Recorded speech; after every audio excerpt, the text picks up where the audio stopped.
চারদিকের আকাশ যেন লাল হয়ে উঠেছিল আগুনে। ইরান, ইয়েমেনের হুতি বিদ্রোহী ও গাজার হামাস, তিন দিক থেকেই একযোগে ধেয়ে এলো ক্ষেপণাস্ত্রের ঝড়। গেল শনিবার থেকে তাই ইসরায়েলের রাতগুলো হয়ে উঠেছে আতঙ্কের রাত। ইরান জুড়ে ইসরায়েলের হামলায় জ্বলছিল তেহরানের শাহরান তেল স্থাপনা। এর পরপরই বিস্ফোরণের শব্দে কেঁপে উঠেছিল শহরের বাতাস। পাল্টা হামলায় ইরানও দিয়েছে জবাব।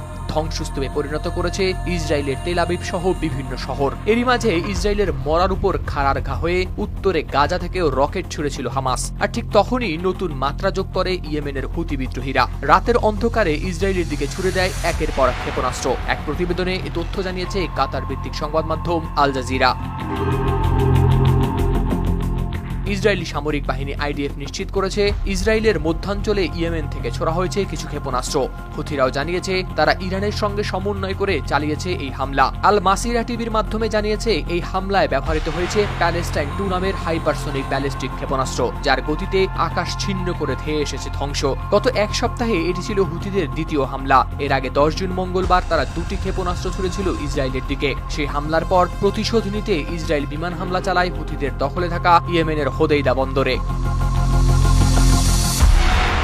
ইসরায়েল বিরোধী অবস্থানকে আরও জোরালো করে হুথির শীর্ষ নেতা আব্দুল মালিক আল হুথি স্পষ্ট করেছেন, ইসরায়েলের আগ্রাসন রুখে দেওয়া শুধু কোনো এক দেশের কাজ নয়, বরং এটি পুরো অঞ্চলের স্বার্থে জরুরি। তার দাবি, শত্রুর দমনপীড়ন ও অন্যায়ের জবাব দিতে হবে একসাথে, যাতে এই অঞ্চলের দেশগুলো শান্তি পায়। এদিকে গত 1.5 বছর ধরে গাজার ফিলিস্তিনিদের প্রতি সংহতি জানিয়ে নিয়মিতভাবে ইসরায়েলে ক্ষেপণাস্ত্র হামলা চালিয়ে আসছে হুথিরা। যুদ্ধবিরতির পর কিছুদিন শান্ত ছিল পরিস্থিতি, কিন্তু যুদ্ধবিরতি ভঙ্গ হতেই তারা আবার ফিরেছে সেই আগ্রাসী রূপে।